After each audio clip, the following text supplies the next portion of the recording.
ಶಿವಸ್ವರೂಪಿಗಳೇ, ಸುಕ್ಷೇತ್ರ ಮಾಣಸುಣಿಗಿ ಗ್ರಾಮದ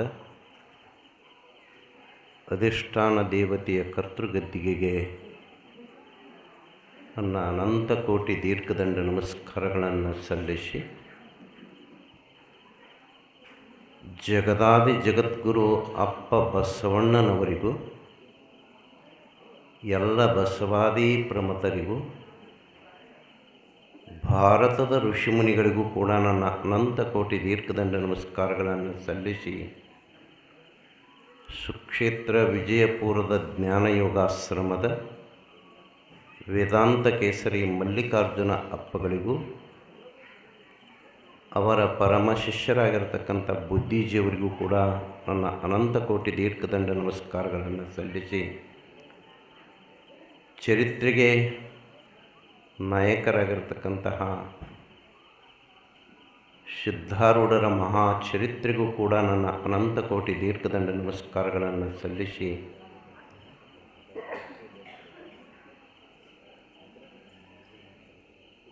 ಹಿರಣ್ಯ ಶರಣರು ಸಿದ್ಧಾರೂಢರ ಚರಿತ್ರೆಯನ್ನು ಯಾರ ಬಾಯಿಲೆ ಕೇಳಬೇಕಂದ್ರೆ ಹಿರಣ್ಯ ಶರಣರ ಬಾಯಿಲೇ ಕೇಳಬೇಕು. ಯಾಕಂದ್ರೆ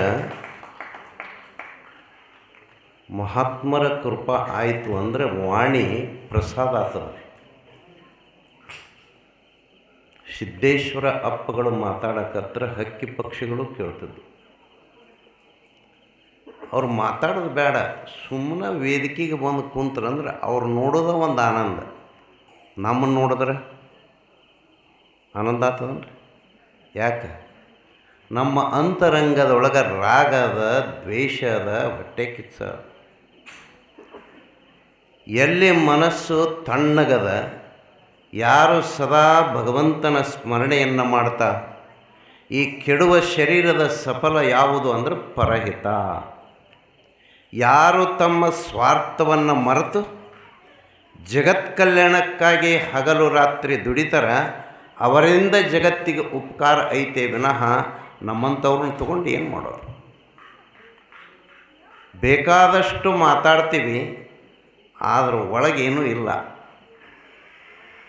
ಆಗ ಈ ಮಹಾಪುರಾಣಕ್ಕೆ ಒಳ್ಳೆಯ ಸಂಗೀತವನ್ನು ಕೊಡ್ತಕ್ಕಂಥ ಪೂಜ್ಯ ಕಲ್ಲಯ್ಯ ಅಪ್ಪಗಳ ಪಾದಾರವಿಂದಗಳಲ್ಲಿ ಕೂಡ, ಈ ಗ್ರಾಮದ ಎಲ್ಲ ಜಂಗಮಾಮೂರ್ತಿಗಳ ಪಾದಾರವಿಂದಗಳಲ್ಲಿ ಕೂಡ ನನ್ನ ಅನಂತ ಕೋಟಿ ದೀರ್ಘದಂಡ ನಮಸ್ಕಾರಗಳನ್ನು ಸಲ್ಲಿಸಿ, ರವಿಯವರಿಗೂ ಕೂಡ ನನ್ನ ಅನಂತ ಕೋಟಿ ಶರಣಾರ್ಥಿಗಳು. ಇದಲ್ಲದೆ ಎಲ್ಲರ ಹೆಸರು ತಗೊಳ್ಳಿಕ್ಕಾಗೋದಿಲ್ಲ. ವಿಶೇಷವಾಗಿ ನಮ್ಮವರೇ ಶಕಾಪುರ ಭಾಳ ಭಕ್ತಿರಿ ಅಲ್ಲಿ. ಆದ್ರೆ ಅಲ್ಲೇನೂ ಒಂದೊಂದು ಸಂಕಲ್ಪ ಮಾಡೀನಿ, ಅಲ್ಲಿ ಆಗಬೇಕಾಗ್ಯದ, ಇನ್ನೂ ಆಗಿಲ್ಲ. ಇಲ್ಲಿ ಏನು ಸಂಕಲ್ಪ ಮಾಡಿದ್ದೆವೋ ಅವು ಆಗ್ಯಾವ. ಶಕಾಪುರದ ಜನ ಅಂತಂದ್ರೆ ಅಲ್ಲಿ ಕೂಡ ಎಂತಹ ಭಕ್ತಿ ಅದಂದ್ರೆ, ನಾನು ಅಲ್ಲಿ 3-4 ವರ್ಷ ಅಲ್ಲಿ ಪ್ರವಚನ ಮಾಡಿದ್ದೆ. ಭಾಳ ಬಡತನದ ಊರು, ಅದೇನು ಶ್ರೀಮಂತ ಅಲ್ಲ, ಆದರೆ ಹೃದಯದಿಂದ ಶ್ರೀಮಂತರದಾರೆ. ಇವತ್ತು ಶಕಾಪುರ ಮಾಣಸಿವಣಿಗೆ ಅಂದ್ರೆ ಹೆಂಗಂದ್ರೆ ರಾಮ ಲಕ್ಷ್ಮಣ ಇದ್ರಂಗೆ ಅಣ್ಣತಮ್ಮರು. ಅಂಥ ವೇದಿಕೆಯನ್ನು ಅಲಂಕರಿಸಿರ್ತಕ್ಕಂಥ ಎಲ್ಲ ಶರಣ ಬಂಧುಗಳಿಗೂ ಕೂಡ ನನ್ನ ಅನಂತ ಕೋಟಿ ಶರಣಾರ್ಥಿಗಳನ್ನು ಹೇಳುತ್ತಾ, ಗಬಸಾವಳಿಗೆಯಿಂದ ಆಗಮಿಸಿರ್ತಕ್ಕಂಥ ಶಾಂತಗೌಡರಿಗೆ ಮತ್ತು ಸಭಾ ಸಂಚಾಲಕರಿಗೆ, ಯೂಟ್ಯೂಬ್ನಲ್ಲಿ ನಮ್ಮ ಎಲ್ಲ ಪ್ರವಚನಗಳನ್ನು ಕೊಡ್ತಕ್ಕಂಥ ಮಾಂತೇಶ್ ಅವರಿಗೆ, ಜಗತ್ತಿನೊಳಗೆ ಶ್ರೇಷ್ಠವಾದಂತಹ ಒಂದು ಬದುಕನ್ನು ಕೊಟ್ಟು ಈ ಜಗತ್ತಿಗೆ ನಮ್ಮೆಲ್ಲರಿಗೂ ಕೂಡ ಜನ್ಮ ಕೊಟ್ಟಿರ್ತಕ್ಕಂಥ ಎಲ್ಲ ತಾಯಂದಿರಿಗೂ ಕೂಡ, ಈ ಗ್ರಾಮದ ಎಲ್ಲ ಶರಣ ತಂದೆ ತಾಯಿಗಳಲ್ಲಿ, ಮುದ್ದು ಮಕ್ಕಳಲ್ಲಿ ಕೂಡ ನನ್ನ ಅನಂತ ಕೋಟಿ ಶರಣಾರ್ಥಿಗಳು.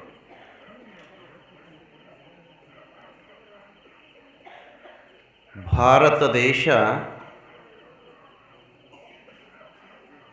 ಹೆಣ್ಣು ಮಕ್ಕಳಿಗೆ ಬಹಳ ಪೂಜ್ಯ ಸ್ಥಾನದಲ್ಲಿ ಇಟ್ಟು ನೋಡ್ತಾರೆ.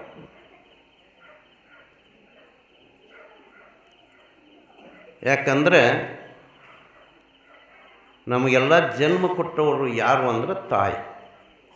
ಅದಕ್ಕೆ ವೇದಗಳು ಉಪನಿಷತ್ತುಗಳು ಮೊದಲು ತಾಯಿಗೆ ದೇವರ ಸ್ಥಾನ ಕೊಟ್ಟಾರೆ. ಮಾತೃದೇವೋ ಭವ.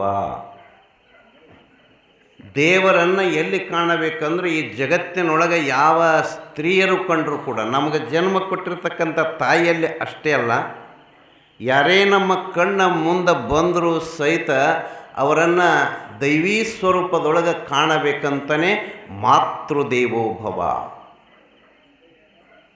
ನಂತರ ಪಿತೃದೇವೋ ಭವ. ತಂದೆಯಲ್ಲಿ ದೇವರನ್ನು ಕಾಣ್ರಿ, ಗುರುವಿನಲ್ಲಿ ದೇವರನ್ನು ಕಾಣ್ರಿ, ಮನೆಗೆ ಬಂದ ಅತಿಥಿಗಳಲ್ಲಿ ದೇವರನ್ನು ಕಾಣ್ರಿ. ಅದಕ್ಕೆ ಜನಪದ ಸಾಹಿತ್ಯದಲ್ಲಿ ಕೂಡ ಹೇಳ್ತಾರೆ, ಹೆಣ್ಣಿನ ಜನ್ಮಕ್ಕೆ ಅಣ್ಣ ತಮ್ಮರು ಇರಬೇಕು. ಯಾಕಂದರೆ ಅಣ್ಣ ತಮ್ಮ ತಂಗಿ ಸಂಬಂಧ ಎಂಥದ್ದಿರಬೇಕಂದ್ರೆ, ಅಣ್ಣನ ಮನೆಯೊಳಗೆ ವರ್ಷಕ್ಕೊಮ್ಮೆ ಹೆಣ್ಣು ಮಕ್ಕಳು ಅವರಿಗೆ ಉಡಿ ತುಂಬಿ, ಉಡಿಯಲ್ಲಿ ನಾವು ಏನೇ ತುಂಬಿದರೂ ಕೂಡ ಆಕೆ ಏನು ಕೊಡ್ತಾಳಂತ, ಆ ಮನೆಗೆ ಹೊನ್ನ ಕೊಡ್ತಾಳಂತ. ಹೊನ್ನ ಅಂದ್ರೆ ಬಂಗಾರ ಕೊಡ್ತಾಳಂತ. ಆ ಗಂಡನ ಮನೆಯೊಳಗೆ ಆ ತವರು ಮನೆಯನ್ನು ನೆನೆಸದಂಥ ದಿನವೇ ಇರಲ್ಲ. ಹೆಂಗೆ ಅಣ್ಣ ಜಗಣ್ಣ ತಾಯಿ ಮುಕ್ತಾಯಕ್ಕ. 12ನೇ ಶತಮಾನದ ಶರಣರ ಚರಿತ್ರೆಗಳನ್ನು ತೆಗೆದು ನೋಡ್ರಿ, ಜಗತ್ತಿನೊಳಗೆ ಅಪ್ಪ ಬಸವಣ್ಣನಂಥ ವ್ಯಕ್ತಿಯನ್ನು ನಾವು ಎಂದೂ ಇನ್ನೂ ಮುಂದೂ ಕೂಡ ಕಾಣಂಗಿಲ್ಲ ಅನ್ನಿಸ್ತು. ಯಾಕಂದರೆ ಯಾವಾಗ ಅಪ್ಪ ಬಸವಣ್ಣ ಕಲ್ಯಾಣಕ್ಕೆ ಬಂದ, ಎಷ್ಟು ಜನರನ್ನು ಬದಲಿಸಿದ್ದ ಅಪ್ಪ ಬಸವಣ್ಣ ಕಲ್ಯಾಣದೊಳಗೆ ಅಂದರೆ 12,000 ವೇಶ್ಯರಿದ್ರಂತ್ರಿ. ಎಷ್ಟು? ಒಬ್ಬರಲ್ಲ, ಇಬ್ಬರಲ್ಲ, ಸಾವಿರಲ್ಲ, 12,000 ವೇಶ್ಯರು. ಅಂದರೆ ಪರಪುರುಷರಿಗೆ ತಮ್ಮ ಶರೀರವನ್ನು ಕೊಟ್ಟು ಜೀವನವನ್ನು ಮಾಡತಕ್ಕಂಥ 12,000 ಹೆಣ್ಣು ಮಕ್ಕಳನ್ನು ಬದಲಿಸಿದಂತಹ ವ್ಯಕ್ತಿ ಯಾರಾದರೂ ಇದ್ದರೆ ಅದು ಅಪ್ಪ ಬಸವಣ್ಣ. ನಮ್ಮ ಮನೇಲಿ ಹೆಂಡ್ರು ಬದಲಾಗಿಲ್ಲ ನಮ್ಮಿಂದ. ಏನಂತಾವು? ಎಂತಿಂಥವ್ರಿಗೆ ಬರ್ತದೆ, ನಿನಗೆ ಯಾಕೆ ಬರಬಾರ್ದಂತ. ಮನೆಗೆ ಹೆಂಡ್ರಿಗೆರ ಬೇಕಾಗಿವೆ, ಒಬ್ಬರಿಗೆರ ಬೇಕಾಗಿವೆ. ಅಪ್ಪ ಬಸವಣ್ಣನ ಸನ್ನಿಧಿಗೆ ಬಂದು 32 ಜನ ಶಾಲೆಗೆ ಹೋಗದಂಥ ಹೆಣ್ಣು ಮಕ್ಕಳು ವಚನಗಳನ್ನು ಬರೀತಾರ್ರಿ.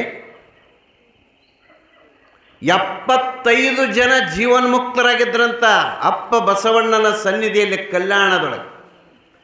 ಪಾಂಡಿಚೇರಿಗೆ ಹೋದರೆ ಭಾಳ ಅಂದರೆ 5-6 ಜನ ಸಿಗ್ತಾರಂತ ಜೀವನ್ಮುಕ್ತರು. ಆದರೆ 72 ಜನ ಅಲ್ಲಿ ಜೀವನ್ಮುಕ್ತರಾಗಬೇಕಾಗಿದ್ದರೆ ಅಪ್ಪ ಬಸವಣ್ಣನ ಸಂಪರ್ಕ ಎಂಥದ್ದು. ಅದಕ್ಕೆ ಹಡಪದ ಅಪ್ಪಣ್ಣನ ಹೆಂಡತಿ ಒಂದು ವಚನ ಹೇಳ್ತಾಳಾಕೆ, ಕಾಯ ಕದಳಿಯ ಹೊಕ್ಕು ನ್ಯೂನ್ಯ ಕದಳಿಯ ದಾಟಿ ಜೀವ ಪರಮರ ನೆಲೆಯ ನಲಿದು ಜನನ ಮರಣವ ಗೆಲಿದು ಭವವ ದಾಂಟಿದಲ್ಲದೆ ಘನವ ತಿಳಿಯಬಾರದು. ಹಡಪದ ಅಪ್ಪಣ್ಣ ಅಂದ್ರೆ ಬಸವಣ್ಣನವರ ಆಪ್ತ, ಹತ್ತಿರದಿಂದ ಸೇವೆ ಮಾಡಿದವ. ಅವನ ಹೆಂಡತಿ ಲಿಂಗಮ್ಮ ಶಾಲೆ ಹಿಂದೆ ಸಹಿತ ಐದಿಲ್ಲ. ಆಕೆ ಹೇಳ್ತಾಳೆ, ಎಂಥ ವಚನ ರೀ, ಕಾಯ ಕದಳಿಯ ಹೊಕ್ಕು. ಆಕೆ ಹೇಳ್ತಾಳೆ, ನೀವೇನೋ ಜಗತ್ತಿನೊಳಗೆ ತಿಳ್ಕೊಳಕ್ಕೆ ಹೋಗಬೇಡ್ರಿ, ನಿಮ್ಮ ಶರೀರ ನೋಡ್ಕೊರಿ ಅಂತ ಹೇಳ್ತಾಳೆ ಆಕೆ. ಯಾಕೆ? ಇದಕ್ಕೆ ಬಾಲ್ಯದ, ಯೌವನದ, ಮುಪ್ಪದ. ಬಾಲ್ಯ 18 ವರ್ಷದವರೆಗೆ ತಾಯಿಯ ಸಂಪರ್ಕದೊಳಗೆ ಮಕ್ಕಳು ಬೆಳಿಬೇಕಂತ. ಒಳ್ಳೆಯ ಸಂಸ್ಕಾರ ಕೊಡತಕ್ಕಂಥ ತಾಯಿ ಇದ್ಲು ಅಂದರೆ ಆ ಮಗನನ್ನು ಜಗತ್ತಿನೊಳಗೆ ಸ್ವಾಮಿ ವಿವೇಕಾನಂದರಂಥ ಮಕ್ಕಳನ್ನು ಕೊಡುವಂಥ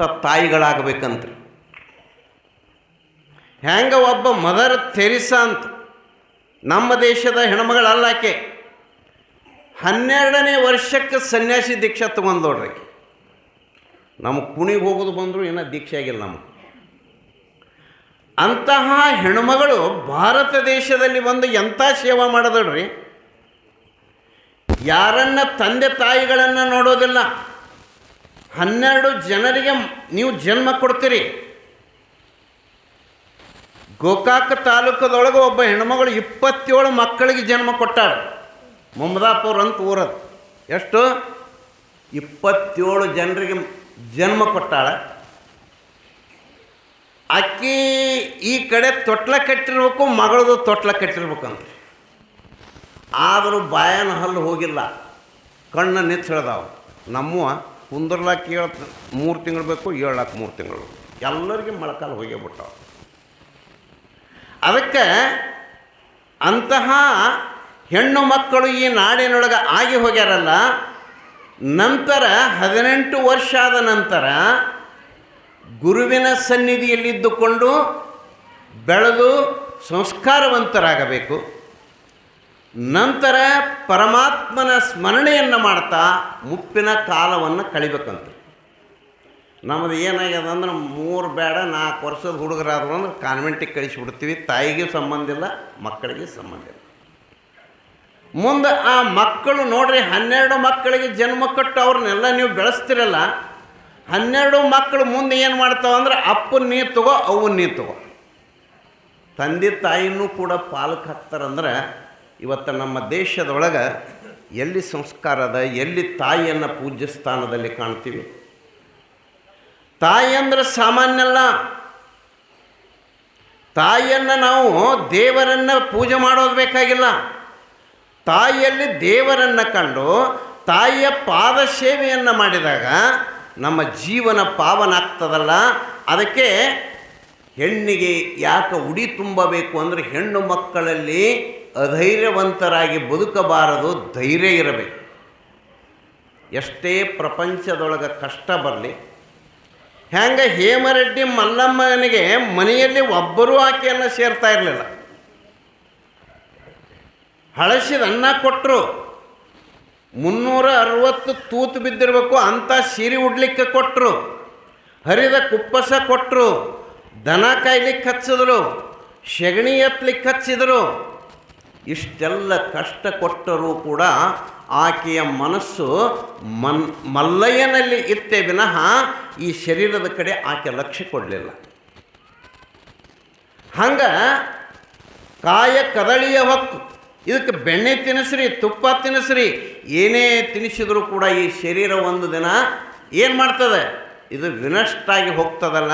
ಅದಕ್ಕೆ ಶರೀರದ ಕಡೆ ನೋಡಿದ್ರೆ ಇದರೊಳಗೆ ಏನೂ ಇಲ್ಲ. ಇದರೊಳಗೆ ಅನಂತ ದೋಷಗಳದವಲ್ಲ. ನ್ಯೂನ್ಯ ಕದಳಿಯ ದಾಟಿ ಜೀವ ಪರಮರ ನೆಲೆಯನರಿವು. ಜೀವನನ್ನು ಪರಮಾತ್ಮನನ್ನು ಅರಿತು ಆ ಘನವಸ್ತುವನ್ನು ತಿಳಿಯಬೇಕಾಗಿದ್ದರೆ ನಾವು ಏನು ಮಾಡಬೇಕಾಗ್ತದೆ? ಗುರು ಸನ್ನಿಧಿಗೆ ಬರಬೇಕಾಗ್ತದೆ, ಗುರುವಿನ ಸೇವಾ ಮಾಡಬೇಕಾಗ್ತದೆ.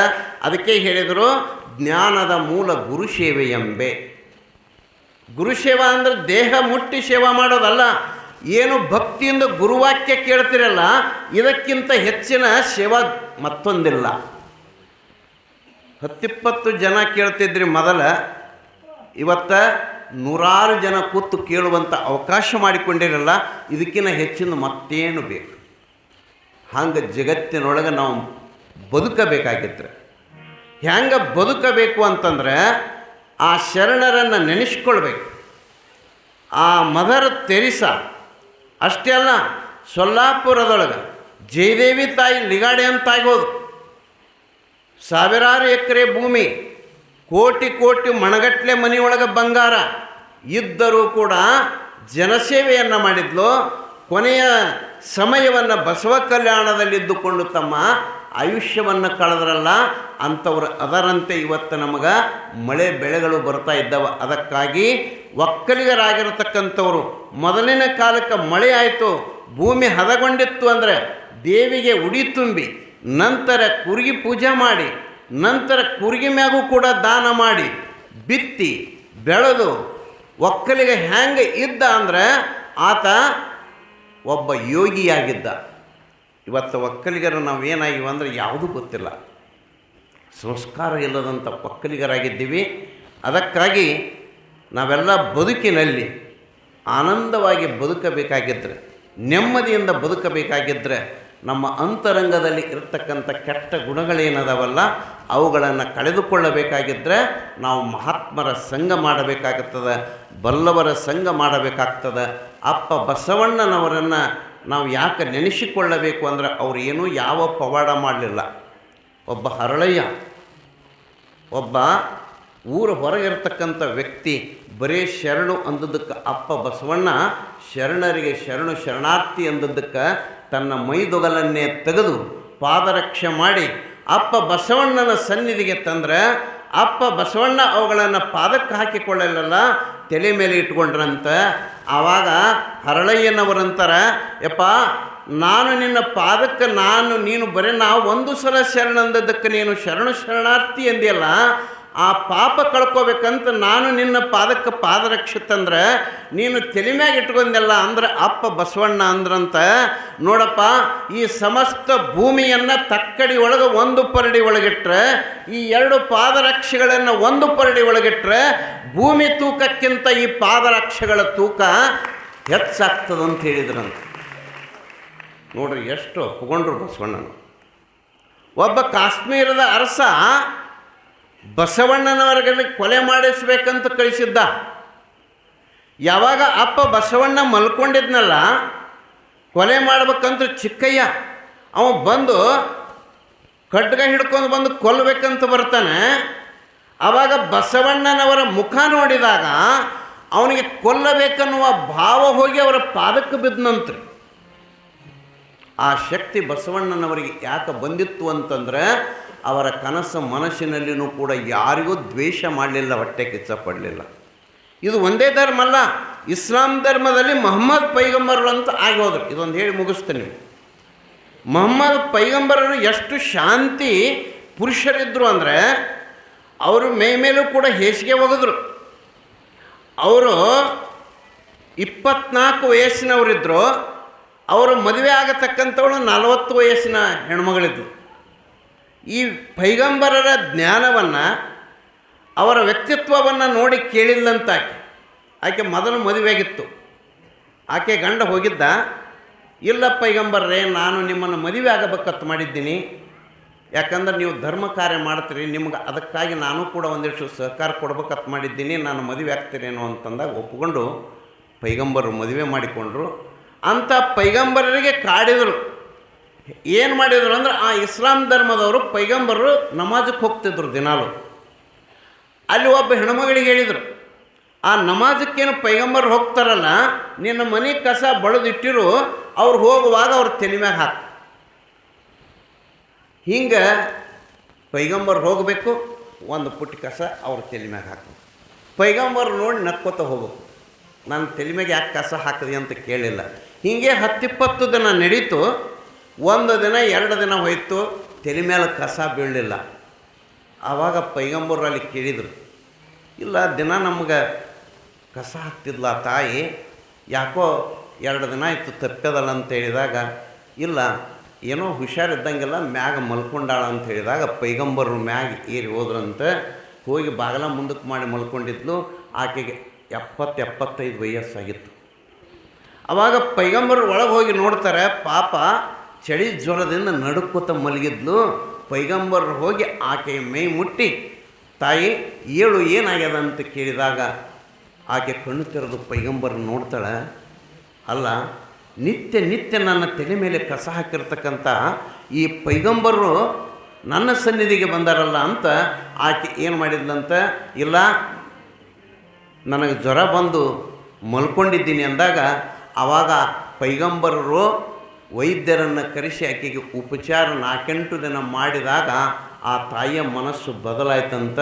ಅದರಂತೆ ನಮ್ಮ ಬದುಕಿನೊಳಗೆ ಮತ್ತೊಬ್ಬರನ್ನು ನಾವು ಪರಿವರ್ತನೆಗೊಳಿಸಬೇಕಾಗಿದ್ದರೆ ಆ ಪ್ರೀತಿ ಅನ್ನೋದು ನಾವು ಕೊಟ್ಟು ಜನರ ಮನಸ್ಸನ್ನು ಗೆಲ್ಲಬೇಕಾಗ್ತದಂತಕ್ಕಂಥ ಮಾತನ್ನು ಹೇಳ್ತಾ, ನಾನು ಮೊನ್ನೆ ಹೋಗಾವಿದ್ದೆ, ಇನ್ನೊಂದು 4 ಮಾತು ಹೇಳಿ ಹೋಗ್ಬೇಕಂತಲೇ ಒಂದು 2-3 ದಿನ ಹೆಚ್ಚಿಗೆ ಇಲ್ಲಿ ಉಳಿಬೇಕಾಯಿತು.